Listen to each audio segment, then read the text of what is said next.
Madame et Monsieur le Ministre, chère Agnès, cher Olivier, Monsieur le Ministre, cher Jean-Louis Borloo, Monsieur le Haut-Commissaire au Plan, cher François Bayrou, Mesdames et Messieurs les parlementaires, Mesdames et Messieurs les élus, Mesdames et Messieurs, depuis septembre, à l'initiative du Président de la République, des conseils nationaux de la refondation se réunissent, rassemblant élus locaux, parlementaires, partenaires sociaux, professionnels et acteurs de la société civile pour partager des constats, des contraintes, des propositions et faire émerger ensemble des solutions.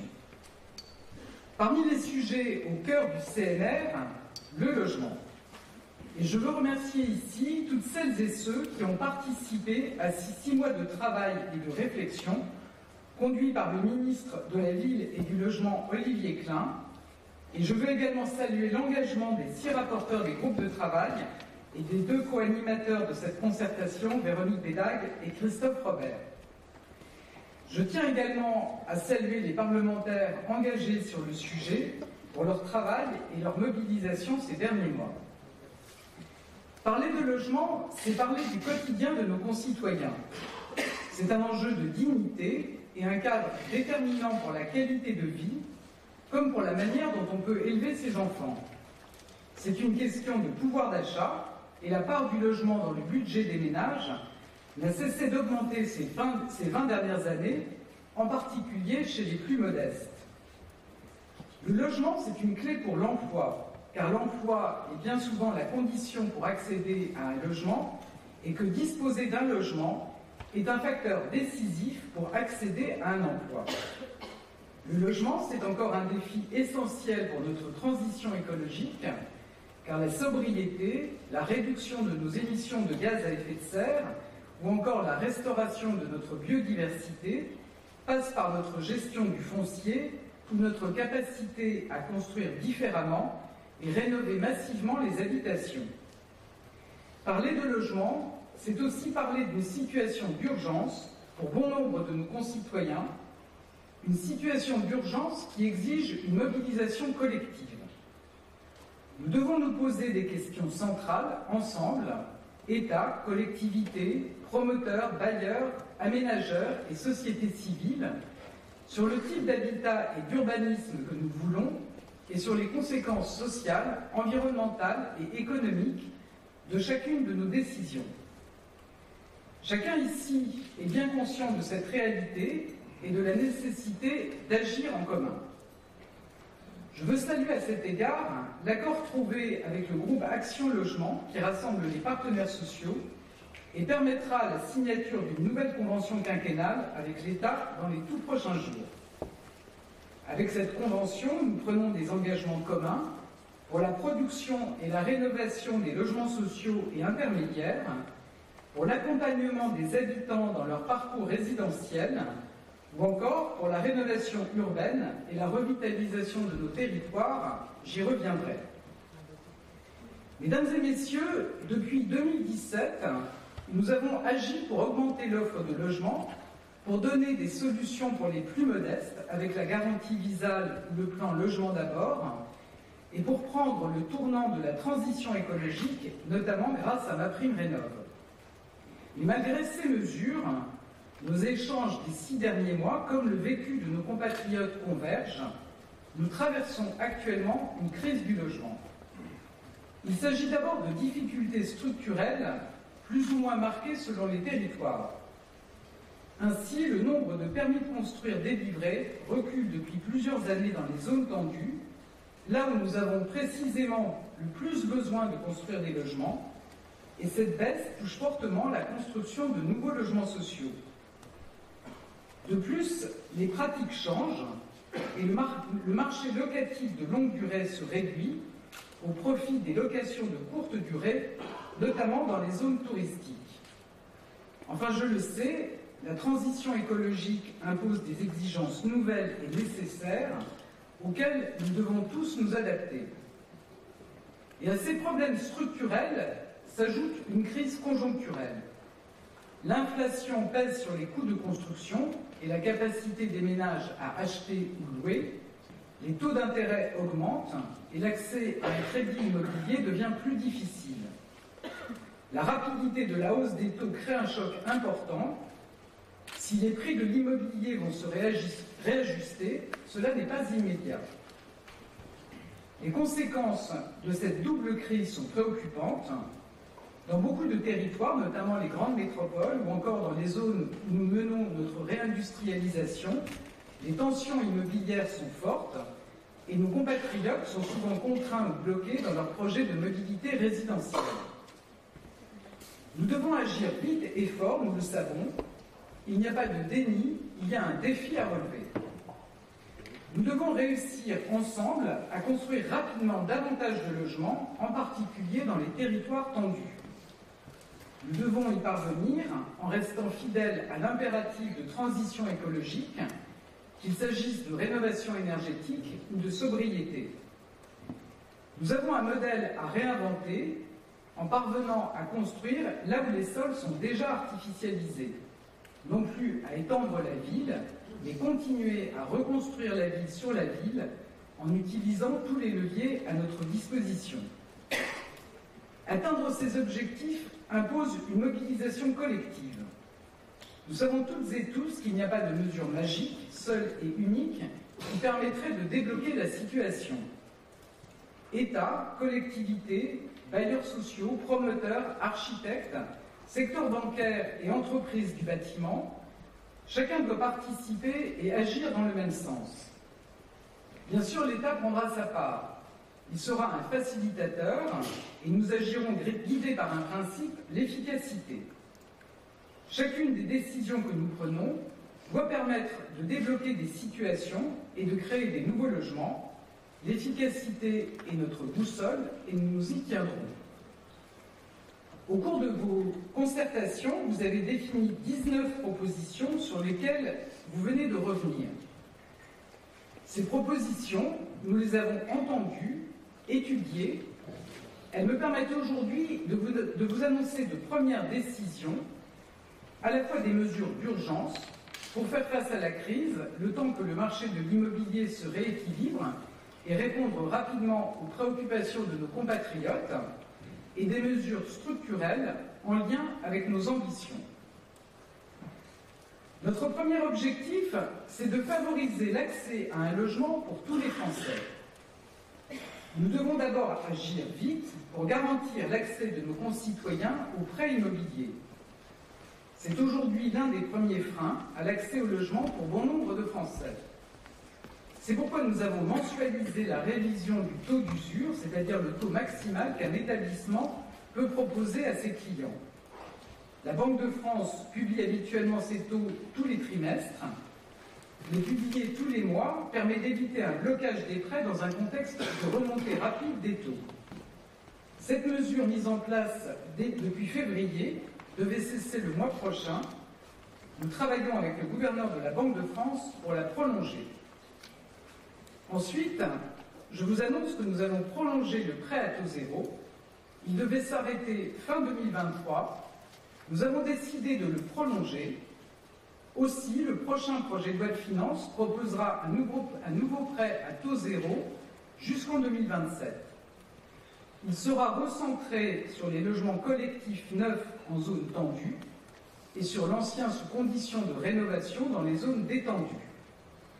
Cette évolution s'inscrit en cohérence avec nos objectifs de transition écologique. C'est un effort de 600 millions d'euros par an pour favoriser l'accès à la propriété de nos compatriotes. De plus, pour faciliter l'accès à la propriété, il faut agir sur les prix des logements.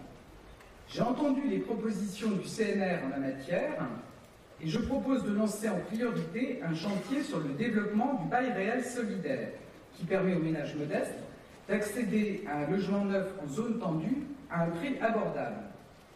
Concrètement, nous allons l'ouvrir à davantage de Français et en faciliter l'accès aux occupants du parc social. Offrir l'accès au logement pour tous, c'est également faciliter l'accès à la location, notamment pour les classes moyennes. Je souhaite ainsi privilégier le développement du logement locatif intermédiaire, c'est-à-dire de logements locatifs à loyer plafonné inférieur au prix de marché, et ouvrir son accès à plus de communes. Pour y parvenir, les opérateurs qui construisent ces logements intermédiaires doivent pouvoir racheter des logements dans l'ancien et les rénover. Je pense particulièrement aux passoires thermiques. Je souhaite la signature rapide d'un accord entre l'État et les acteurs du logement locatif intermédiaire pour mettre en œuvre ces objectifs. Ils pourront également s'appuyer sur une augmentation à hauteur d'1 milliard d'euros des prêts de la Caisse des dépôts et consignations. Ensuite, nous devons adapter notre fiscalité.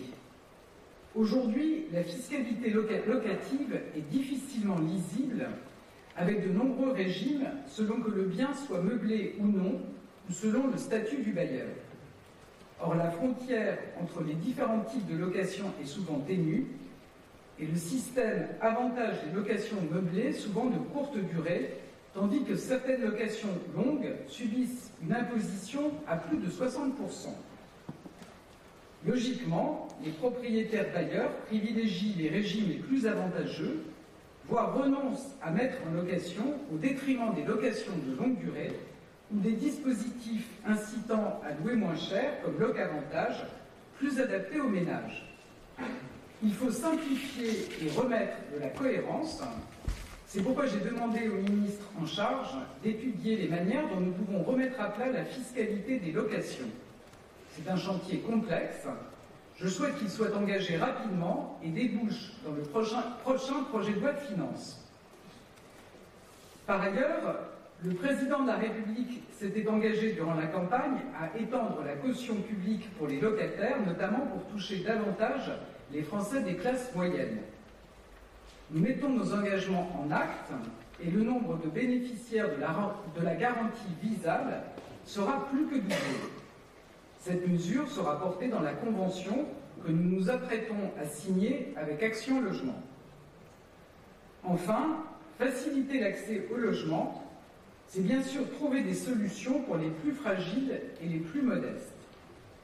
Je vous confirme aujourd'hui que nous allons lancer un deuxième plan Logement d'abord. Ce plan, ce sont 160 millions d'euros supplémentaires sur le quinquennat pour insuffler une nouvelle dynamique. Concrètement, ce plan permettra de lancer de nouveaux dispositifs d'accompagnement et de créer de nouvelles places en résidence sociale, en pension de famille ou dans des logements en intermédiation locative. Le ministre chargé du logement, Olivier Klein, précisera le contenu de ce plan dans les prochains jours. J'ajoute que l'objectif de mon gouvernement est de permettre à chacun de pouvoir se loger dignement. Aussi, j'ai demandé au ministre chargé du logement de me faire des propositions d'ici mi-juillet pour accélérer la lutte contre l'habitat indigne et la rénovation des copropriétés dégradées, offrir des outils adaptés aux collectivités et des solutions efficaces aux habitants. En parallèle, je souhaite aller au bout du pacte de confiance que j'avais proposé aux bailleurs sociaux. Notre objectif est simple, un soutien au secteur qui va de pair avec une politique ambitieuse de construction et de rénovation des logements existants. Un soutien qui doit favoriser la mobilité et les parcours résidentiels dans le parc social et en sortie. Le logement social subit aujourd'hui le choc de l'inflation avec la remontée des taux du livret A, même si elle a été contenue par la décision de la limiter à 3% au mois de février. Le risque n'est pas la faillite des bailleurs sociaux, mais un ralentissement de l'investissement, alors qu'il est justement indispensable de l'accélérer pour construire et rénover. Comme je l'évoquais, l'État et le groupe Action Logement viennent de se mettre d'accord sur une convention quinquennale. C'est une première étape importante. Nous allons maintenant agir à plusieurs niveaux. D'abord, pour renforcer les fonds propres de tous les bailleurs sociaux qui sont en difficulté pour emprunter et investir, en mobilisant notamment la Caisse des dépôts et consignations. Ensuite, pour améliorer les conditions d'emprunt, en bonifiant les prêts et en allongeant les maturités. Pour accélérer les rénovations, je vous confirme que nous allons créer le dispositif dit de seconde vie qui accompagnera financièrement les rénovations particulièrement lourdes sur le parc existant. Ce nouveau dispositif a été expérimenté avec succès cette année. Il va permettre de transformer des logements anciens, particulièrement énergivores, en logements aux prestations équivalentes à celles du neuf, notamment en matière de consommation énergétique ou d'accessibilité. Enfin, pour faire face au pic d'investissement, les cotisations FNAP et CGLLS seront gelées en 2023 et 2024 et un dispositif d'aide à la rénovation énergétique sera mis en œuvre dont les modalités et les contreparties seront précisées dans le pacte de confiance. Vous le savez, les situations sont très différentes entre les bailleurs sociaux et c'est pourquoi nous avons écarté certaines propositions pour bâtir des solutions sur mesure, efficaces et adaptées aux défis de chacun. Je vous le confirme, notre objectif est clair. Nous voulons renforcer le soutien à l'investissement pour que les bailleurs sociaux puissent rénover leur parc tout en augmentant la production de nouveaux logements. Dans les prochaines semaines, je réunirai les ministres, la Caisse des dépôts et consignations et les principaux acteurs du logement social pour parachever le pacte de confiance autour de ces principes. Mesdames et messieurs, notre deuxième grand objectif, c'est de débloquer la création de nouveaux logements. D'abord, pour répondre à l'urgence et éviter que la baisse des réservations de logements ne se traduise par l'arrêt de certains programmes ou le renoncement à des nouveaux, nous avons lancé le rachat de 17 000 logements par la Caisse des dépôts et consignations. Ce plan avance bien et nous allons accélérer encore grâce à l'accord avec Action Logement qui prévoit l'achat de 30 000 logements supplémentaires. Au total, ce sont près de 50 000 logements qui vont être ainsi rachetés. De plus, comme nous l'avons montré depuis 1 an pour les Jeux olympiques et paralympiques ou sur les énergies renouvelables et le nucléaire, quand la situation l'impose, nous sommes capables de trouver les mesures d'urgence pour simplifier nos procédures, lever certaines lourdeurs et déroger à certaines règles. Je souhaite que nous fassions rapidement de même pour la construction de logements dans les zones tendues. J'ai donc chargé le ministre de la Transition écologique et de la cohésion des territoires, Christophe Béchu, et le ministre chargé de la Ville et du Logement, Olivier Klein, de me faire des propositions dans les prochaines semaines. Ainsi, nous offrirons des solutions adaptées pour permettre le lancement rapide de construction de logements. Mais au-delà, nous avons besoin d'une réponse structurelle et il faut commencer par libérer du foncier. Nous devons intervenir dans les territoires où le déficit de logement est avéré et pour être en cohérence avec nos objectifs de sobriété foncière, il faut agir en priorité sur les zones déjà artificialisées. Le fonds Friche, lancé sous le précédent quinquennat, produit de premiers résultats. Nous allons le renforcer et le conforter dans la durée dans le cadre du fonds vert que j'ai pérennisé. Plus largement, nous allons structurer un programme de renouvellement urbain pour les grandes friches urbaines et les zones commerciales en reconversion afin de bâtir de nouveaux quartiers mixtes et durables et garantir du foncier abordable pour le logement social. En outre, j'ai entendu la proposition du CNR d'enrayer la spéculation foncière par le recours au droit de préemption par les collectivités. Je propose que nous y travaillions. Enfin, l'État doit prendre sa part. Nous allons donc accélérer la transformation du foncier de l'État et de ses opérateurs en logement partout où c'est pertinent, en faisant notamment évoluer les règles des domaines pour contribuer à la modération des prix. Plus largement, je crois que nous devons mobiliser davantage nos opérateurs publics pour répondre pleinement aux besoins des Français en cette période de crise. Je pense notamment aux objectifs et aux outils que nous devons donner à la Caisse des dépôts et consignations. J'ajoute que la question de la construction de logements dans les zones tendues doit se traiter territoire par territoire par un dialogue étroit entre l'État et les collectivités.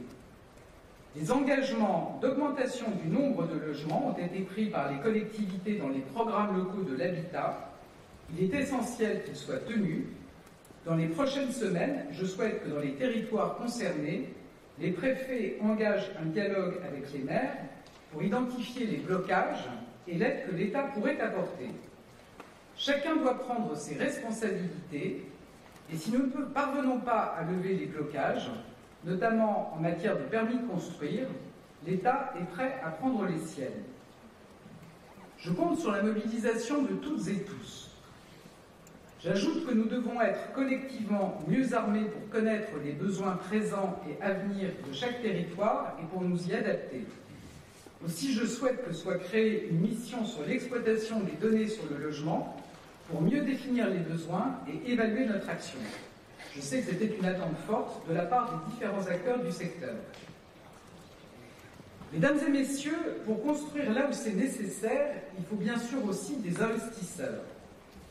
J'ai bien entendu les inquiétudes exprimées par certains, mais il faut être clair, la baisse des prix de l'immobilier est une bonne nouvelle pour nos compatriotes.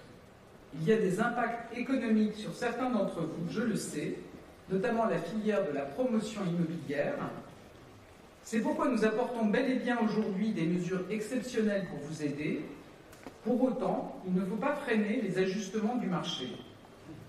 J'ajoute que de même que les acteurs doivent faire face aux contraintes économiques du marché, l'État a une exigence d'efficacité dans la dépense publique. La question n'est pas de savoir si telle ou telle mesure est qualifiée d'ambitieuse ou de technique, le seul critère, c'est l'efficacité. Parmi ces mesures efficaces, le prêt à taux zéro pour l'achat de logements neufs dans le collectif en zone tendue va bien sûr contribuer à soutenir les investissements. Pour faire face à l'urgence, notre soutien passe également par une révision très rapide, dès cet été, de notre zonage, pour inclure plus de communes dans les zones considérées comme tendues. Cette mesure permettra d'ouvrir rapidement l'accès aux investissements dans le logement locatif intermédiaire. Très directement, de nombreux programmes pourront ainsi se débloquer, notamment dans les zones en cours de réindustrialisation. Cette révision du zonage n'est toutefois qu'une étape, et nous allons engager des concertations pour une refonte plus profonde de notre système de zonage qui devra être effective en 2024. Au-delà de ces mesures de court terme, nous voulons engager des changements structurels dans notre production de logements, notamment pour répondre aux défis environnementaux. Je souhaite tout d'abord que nous puissions simplifier, clarifier et accélérer certaines procédures d'urbanisme. Une mission sera lancée prochainement pour débloquer les freins restants pour produire de nouveaux logements et pour adapter plus encore le code de l'urbanisme et de la construction à la transition écologique, par exemple en facilitant la transformation de bureaux en logements. Nous devons aller au bout de la démarche et déboucher sur des propositions concrètes rapidement. Ensuite, nous devons adapter le mode de construction, notamment grâce à la construction hors site. L'industrialisation de la construction permet de réduire les nuisances liées à un chantier, de mieux maîtriser les délais et surtout de limiter considérablement l'impact des travaux sur l'environnement. Nous devons donc bâtir une filière d'excellence en matière de construction hors site en nous appuyant sur France 2030.